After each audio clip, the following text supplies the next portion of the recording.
Good morning, everybody. We had a wonderful night yesterday. It was the fun part. Today is about work, and so is my presentation. Or more specifically, it's about the language skills you need in order to have a successful professional career. And this is not only a mere academic question or issue. It has many political, many societal, and many practical implications. As you all know, Germany has an enormous demographic problem. The population is growing older and older.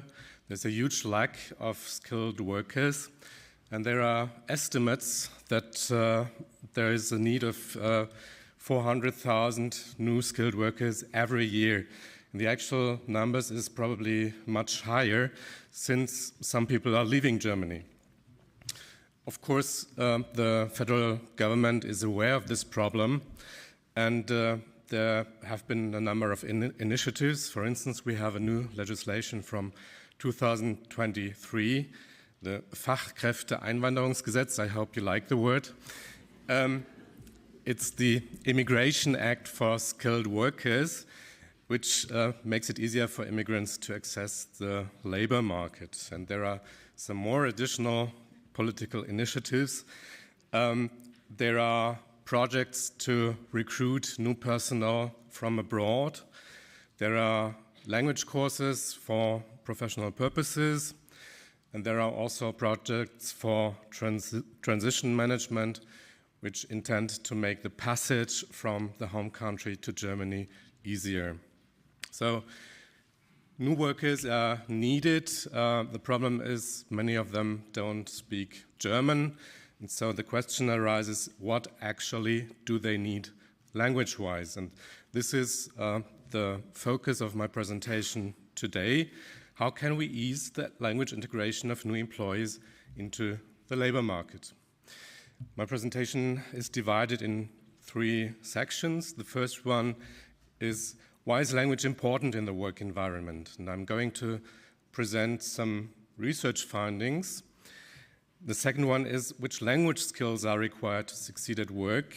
There I'm going to present a model of professional language competencies, which 2 colleagues and I have developed for the German government. One of the colleagues is very prominent, it's Sibylle Plassmann, so she's also one of the authors. And the third section is, there I'll give you 3 examples of how you can use this model of professional language competence. So why is language important? There is consensus among almost everyone that language is the key to almost everything, also especially to professional success. The research literature refers to the German labor market, but I assume for the other languages it's more or less the same. There has also been questionnaires asking employees what they need, and they say we need German for specific everyday situations like dealing with school, dealing with the doctor, buying things, getting social, and so on. So that is a clear need. We also have very clear results that learning a language early leads to higher language competence. So as earlier as you start, the higher you get. Seems trivial, but it's important nevertheless. From a financial or economic point of view, we have the result that learning a language early leads to higher employment rates. So it should be in the interest of the stakeholders to have a good language command among the employees. And then it's also, a good language command is also related to a higher income and to more stable and more qualified employment. We also know that a good language competence is essential for the transition phase, the time during leaving the home country and arriving in Germany, you have to deal with a lot of bureaucracy like visa, getting settled, getting a work contract and so on. And usually these things are not being taught in language courses. So here's another important aspect. And there's also the result that employees with good language competence can deal with their life outside the workplace easier. In Germany, we have some kind of basic security. Everyone who is not employed receives a minimum amount of money, which is provided by the federal government. And we also know that people with good language command do leave this language basic security way earlier than people without these language competences. So to summarize, language is important, it is the key. Learning a language early is important, and you should get as high as possible. So then you have all the key success factors. Which leads us to the question, what exactly is needed? And that's my second section. The federal government commissioned the development of a competence model, which exactly answers the question, what is needed language-wise at the workplace? And there are some requirements. The model should be targeted to the linguistic requirements at the workplace. So that's clear. And it should address the real-world language use. And some of the linguists among you know that there has been a tradition of describing language from hypothetical examples. Now, in order to be helpful, we need to know exactly what happens in the companies, in the industry. So, real-world language use. Ideally based on empirical findings. Another requirement was that the model should be related to the common European framework of reference, using the principle of can-do descriptors. So the competence models comprises many competence descriptions at various levels. It should also cover a wide range of language functions in the workplace, and it should be intuitive.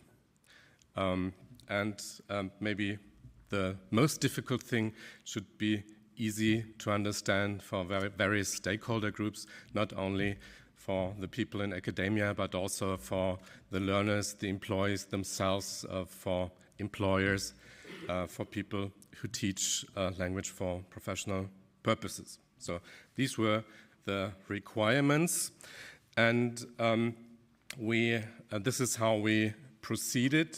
We used 3 steps.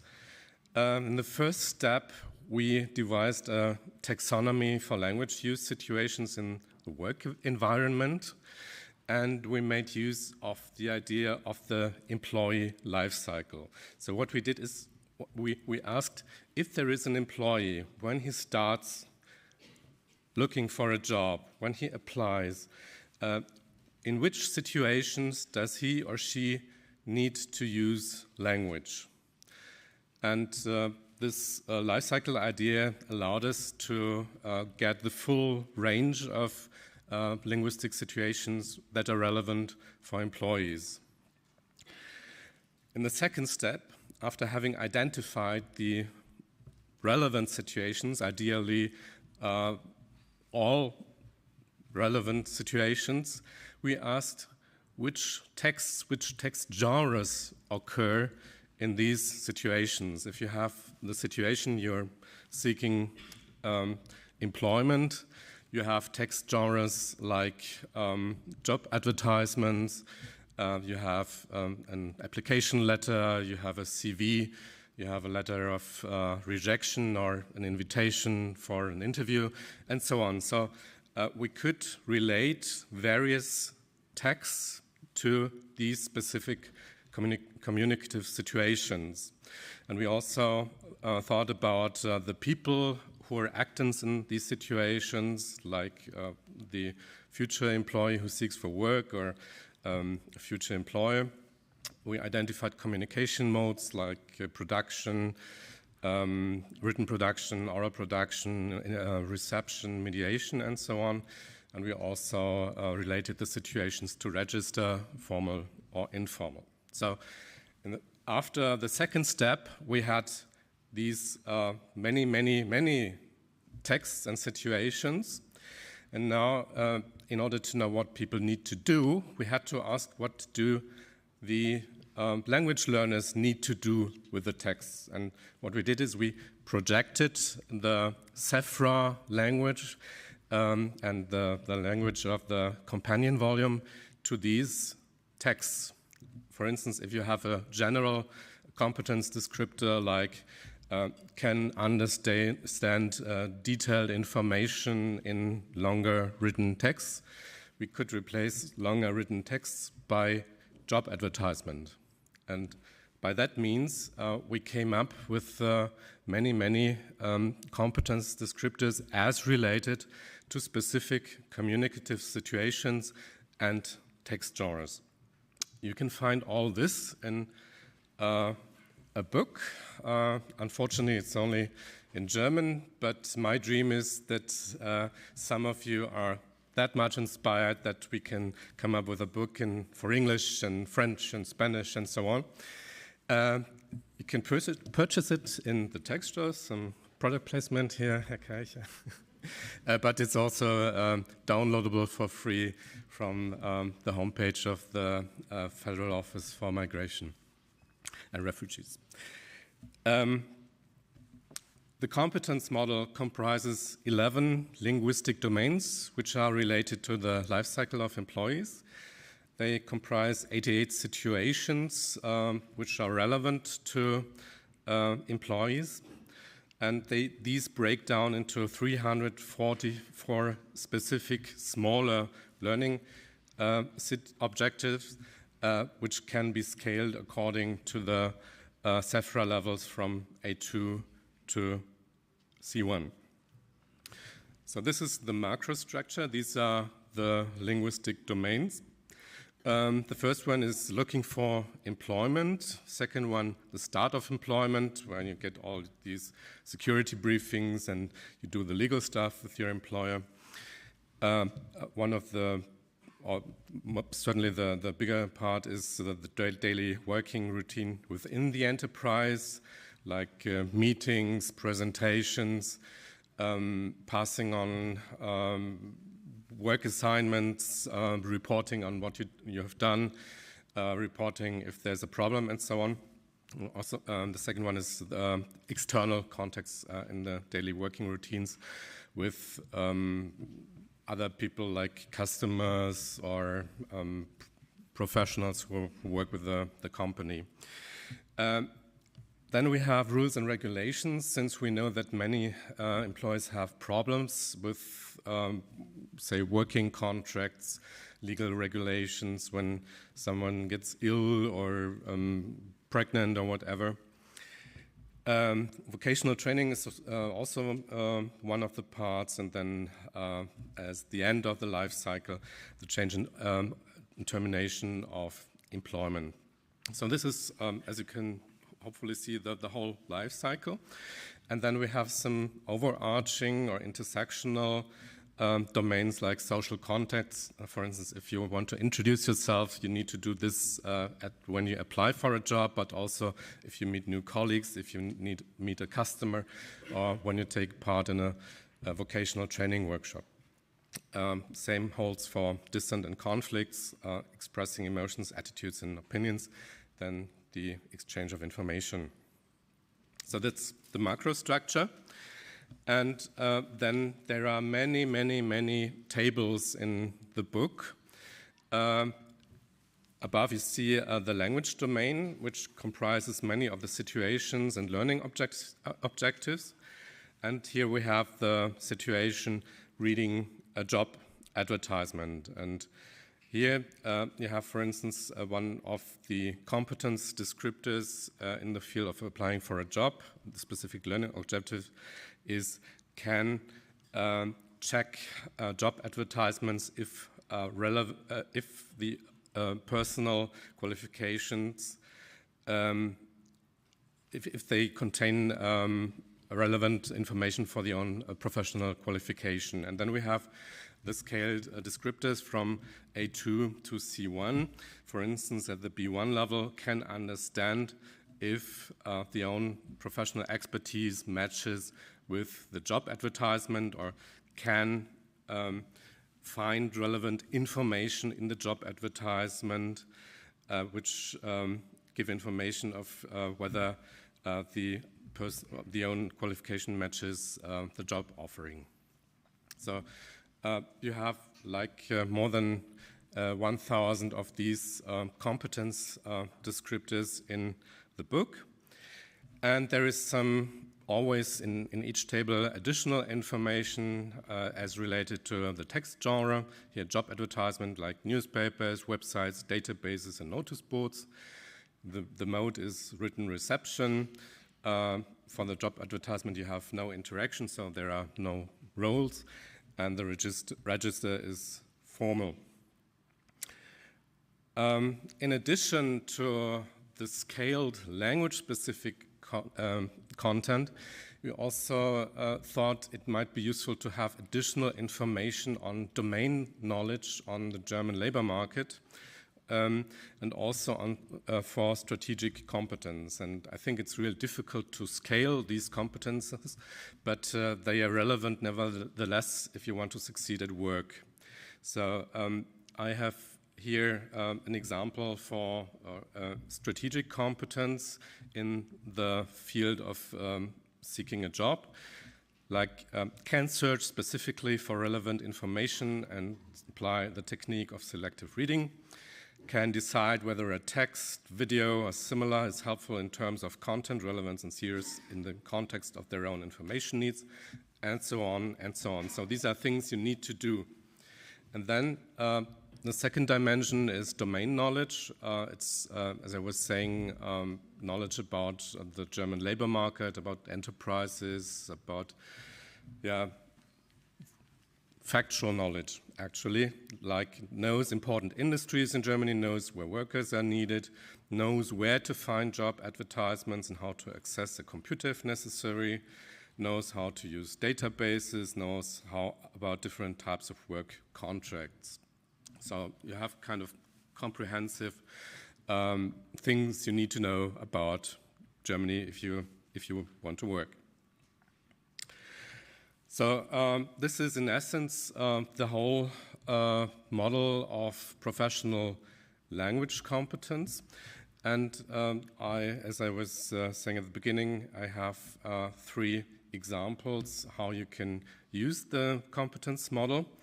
The first scenario is if you want to develop a language curriculum.